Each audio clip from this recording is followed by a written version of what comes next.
everyone, welcome to this video.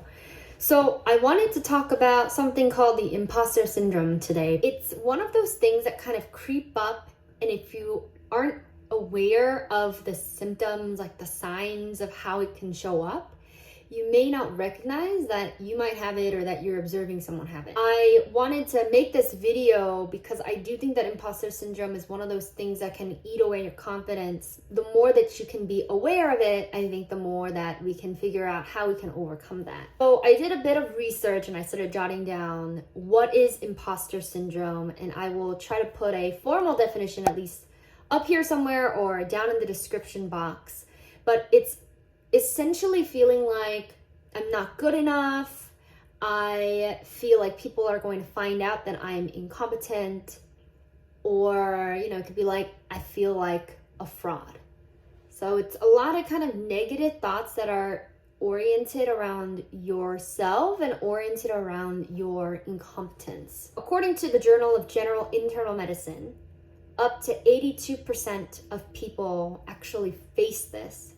The second thing that's really interesting is that imposter syndrome is not a prognosis. It's not a psychological condition.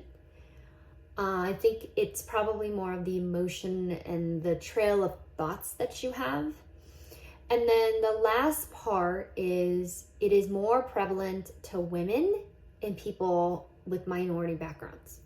So I started thinking about ways that this shows up at work for me, in case you might see some like patterns or observation. One example I thought about is I would be working on a deliverable. Like a partner would give me her or his feedback. I would put, my 110% effort into addressing them, working on the deliverable, making it better the second time around.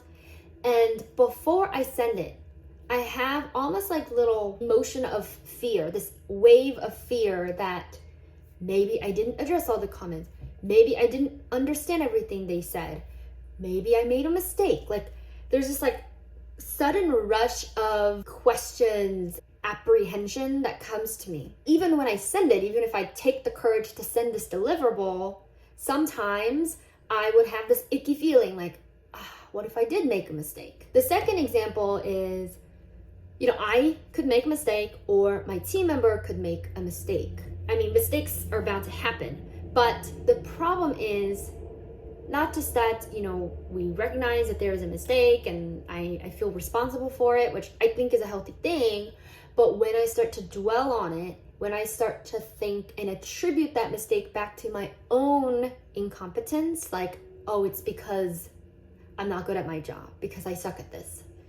I think that's when it turns into that negative wave of emotions that can turn into the imposter syndrome of like, do I really have what it takes? A third example I thought about is when I get positive feedback, or let's say, I got a promotion. In those instances, it was really hard for me to acknowledge them. So for example, I would get positive feedback. Literally it's in one ear, out the other. Or if, when I did get my promotion as a manager, like there was so much to celebrate, right? But I kind of shoved it away. I was like, well, I'm glad it happened. But I wouldn't be able to celebrate myself. I wouldn't be able to say, wow, like you made this happen. Like you did such a good job. That was so hard for me to think in that way. Like it's hard to give myself the credit. So those are some of the examples that I personally experience. I wonder if this resonates with you guys too. Definitely let me know in the comments. The important thing is, one, recognizing it, and then two, saying, how do I beat this? Because obviously these are negative thoughts that aren't going to do any good for you. The truth is you are doing your best. You are putting in your 110% effort, and chances are you're doing a great job. So how do you overcome this? I thought about 3 things that I started to do now that has been helping me, and I wanted to share that with you guys. So the first thing is daily personal affirmation. I know this sounds a little bit cheesy, but a lot of us need that daily reminder that we are doing a good job. Like, don't bring yourself down. And so on my phone in the notes app, I have just a couple of these daily affirmations I would tell myself. And whenever I'm feeling down, whenever I'm feeling anxious, I will look at that and affirm that, yeah, I'm doing a good job. I'll try to just process that and remind myself that during the day. The second thing that I've started to do is be better at dealing with mistakes. So learning to acknowledge it, right? Like acknowledge the mistake that's happening, but then rather than dwelling on it, moving on from that quickly, and then making sure that, we don't make those mistakes again, or making sure that we know how to resolve it, but that's it. The last thing is what I call power of vulnerability and accountability. What I mean by that is I have started to, at least for the mentors and colleagues that I trust, I would open up that, hey, I am dealing with imposter syndrome and I'm trying to get better at it. So I've asked them, one, if you're noticing it, like definitely call me out because I don't always recognize it. But two, what really helps me is if I am able to get reminders that I'm doing a good job.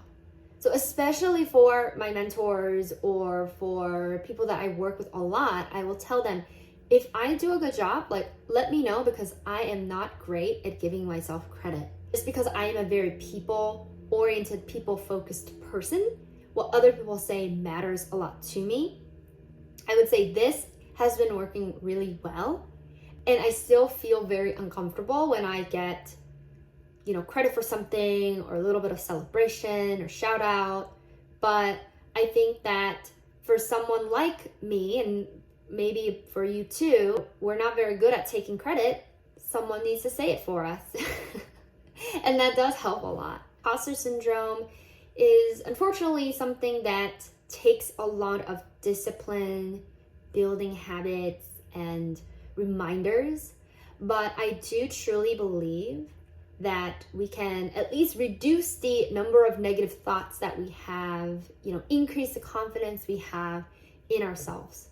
So let me know if this is helpful, and I will see you in the next video. Bye!